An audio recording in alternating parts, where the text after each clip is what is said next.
Hello and welcome to Dean's Chat. I am Communications Director Anton Caputo, joined here as always by Dean Claudia Mora. Claudia, how are you today? Hi, Anton. I'm doing great. How are you doing? Very good. So you've been really busy lately. I know you just went to AAPG/SEG in Denver and GSA in Portland. How'd those go? Those meetings were terrific. I can't tell you how much I was enjoying, and I heard everyone else say how much they were enjoying being in person again and having the opportunity to have those sidebars that we just can't have in a virtual meeting. But GSA was terrific. We had good representation there. We had a little over 100 people attend our GSA alumni event. And we got to see Ian Dial receive his Penrose Medal. So it was a very happy event. Well, that's fantastic. And of course, you've got AGU coming up in New Orleans one last time before it goes back to San Francisco. Yes, and again, there we expect the Jackson School to be well represented.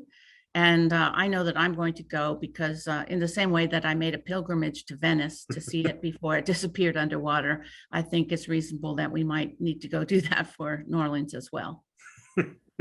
A little stark geoscience reminder right there. Okay. Dark great. geoscience humor, yes, very bad. Claudia, I know there have been some significant changes at the school in the realm of diversity, equity, and inclusion, and you have talked about more upcoming changes. Now, I understand that you have an announcement to make on that front.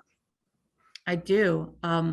Let me preface this by saying that last summer, when I made changes to the structure of the DEI team in the Jackson School, it was my goal to identify a new position in the Associate Dean for DEI, for Diversity, Equity, and Inclusion.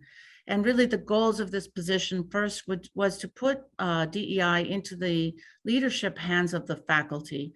And it's important for faculty to do this because they have unique ability to make the changes necessary in our practices and our policies to truly help us bake in the idea or bake in DEI into everything that we're doing, into our student admissions process, into our hiring process, into our annual evaluation. And it was very important to bring that inside and to emphasize making some of the changes we need to within the Jackson School. And so I went out looking for a new ADDEI, and I want to announce that as of today, actually, the Associate Dean for Diversity, Equity, and Inclusion is Dr. Julia Clark. So Julia is no stranger to people in the Jackson School. She's been a professor in DGS since 2009, and she has not only a very interesting research program in vertebrate paleontology, but she also is well known for her interest in inclusive pedagogy. For example, she is a HHMI, a Howard Hughes Medical Institute Foundation professor, leading a project in inclusive pedagogy. And she's well known across campus for her contributions to committees like the Gender Equity Committee on campus that really seek to establish or improve the workplace, the equity and inclusion in the workplace. She's also known here for her leadership of the Geo Ambassadors program, which moved some of our undergraduates, and in particular undergraduates from underrepresented groups, and took them back into the high school system so that they could meet with their near peers and explain how they discovered the geosciences and how much they'd been enjoying it. And this kind of outreach is very important for our recruiting ultimately. So I think Julia is going to be a wonderful new AD, Associate Dean. I know that she'll be reaching out across faculty, student, and staff groups interested in working on DEI within the school, and getting their physical calorie input as well as their mental calorie input on what we can do and things we can do to improve the workplace here, improve the diversity, equity, and inclusion within our workplace. So when Julia comes knocking, I hope you all open the door wide and are willing to jump in and contribute to building the Jackson School that we're really hoping to build. So Claudia, shifting gears a little bit, let's talk about work scheduling. Here we are a couple months into the semester, and many people have returned to work or, returned to campus kind of on a regular basis, others not so much. Can you talk a little bit about what goes into the decision about who's returning and who's still working from home? Yes, I can. Every college has worked its own schedule with its staff so that it can customize the staff that it needs on campus and the staff that it can have remote. And so the Jackson School is mostly back on campus. Our staff are on average here 4 days a week and working off campus remotely 1 day a week. And even amongst the teams are oftentimes rotating which day of the week a person is taking off. And the purpose is to not only bring back people so that we can rebuild the sense of community and business teams that we had and operational teams that we had prior to the pandemic, but also to make sure that when researchers and faculty or students have needs that require somebody face-to-face, that somebody is there. And it's not always the same person, because very interesting and hard problems walk through the door every day in every staff office. And we want to make sure that there's not a single person having to manage all those one-offs.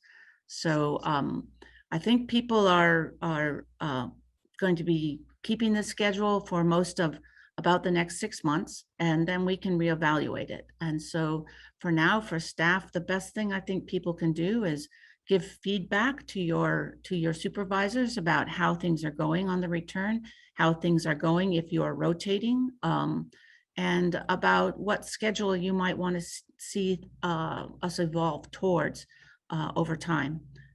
This year was set up as an experimental time for the colleges to find the right degree of remote versus in-person work. And so we need staff feedback to do that. And for those who are returning to campus or who have returned, can you talk a little bit about what opportunities there are for COVID testing?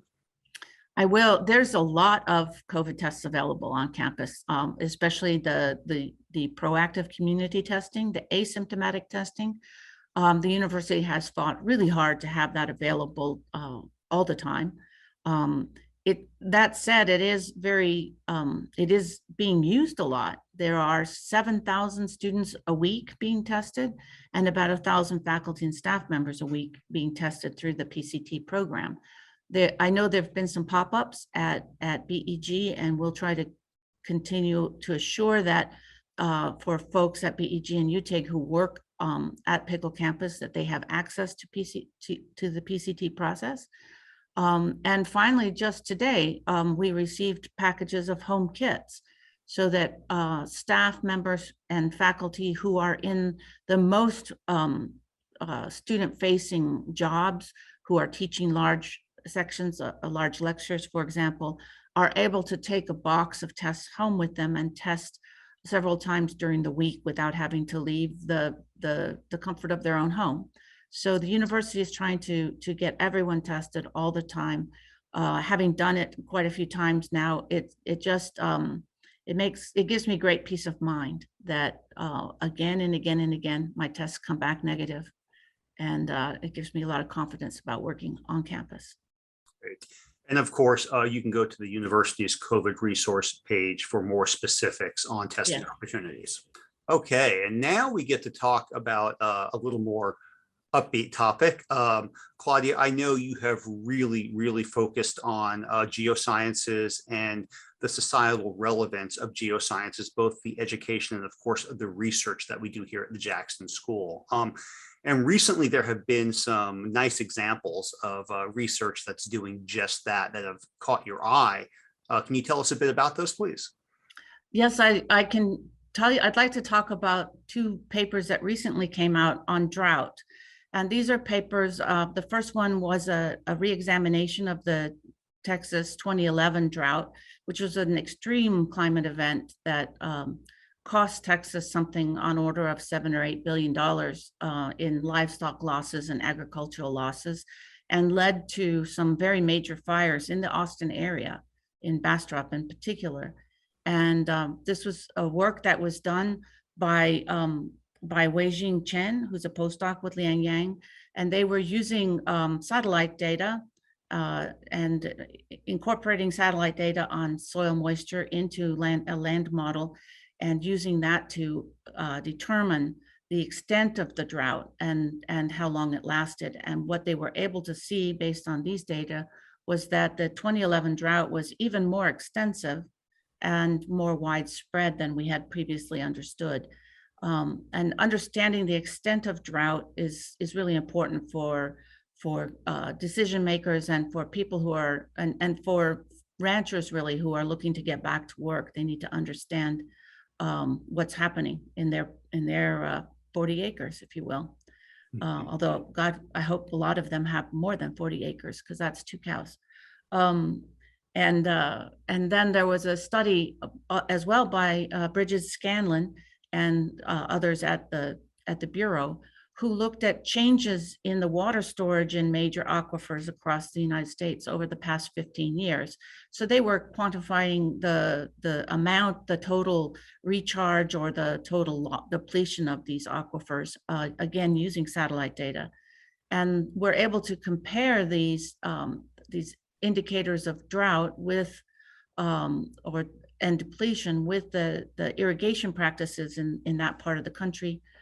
And what they saw was in the Northeast and North Central areas, where even during drought, even during very significant drought, irrigation is conducted primarily using surface water. They found that in the West, when we have severe drought, the agricultural centers will switch the source of water in their irrigation to groundwater, and that this has been amplifying the depletion of groundwater that's normal during a drought. And so, quite honestly, when you look at their map of aquifers that are seeing net depletion and aquifers seeing flat or net enrichment of water, it doesn't look good for the West. So I think these are really great examples of studies that are really fundamental work, but that have tremendous importance for policymakers and people who are managing our natural resources. That's fantastic, and that's really exciting. And I believe there was a FRES grant that you wanted to mention. Oh yes, another FRES grant, because last month I got to announce the FRES grant that's being led by Thorsten Becker on earthquake dynamics. This month I can say that Dan Breaker, who's a faculty member in DGS, is a part of a FRES team that's going to be looking at the proxy record of Phanerozoic CO2 levels. There are many proxies available to people to try to measure these levels. And they're going to be trying to pull all these proxies together to determine the statistically robust measurement of atmospheric CO2 through the Phanerozoic. We know that there's been quite a bit of change. We don't necessarily know the magnitude of the change, and in firming up our understanding of these changes, we can actually understand then much better what the responses are of Earth systems to major changes in CO2, like we're undergoing right now. So the Earth record lets the experiment run a little bit longer than we probably want our current climate experiment to be running, to see the effects on the lithosphere and the biosphere, for example, and atmosphere. I think that about wraps it up for this edition of Dean's Chat. I would like to remind the Jackson School community, as always, that if you have a question for Claudia, just go to the communications office page or to Claudia's page in the Dean's office and look for the button to submit a question, and we'll try to get to it next time on Dean's Chat. Thank you so much, Claudia. Thanks. Bye.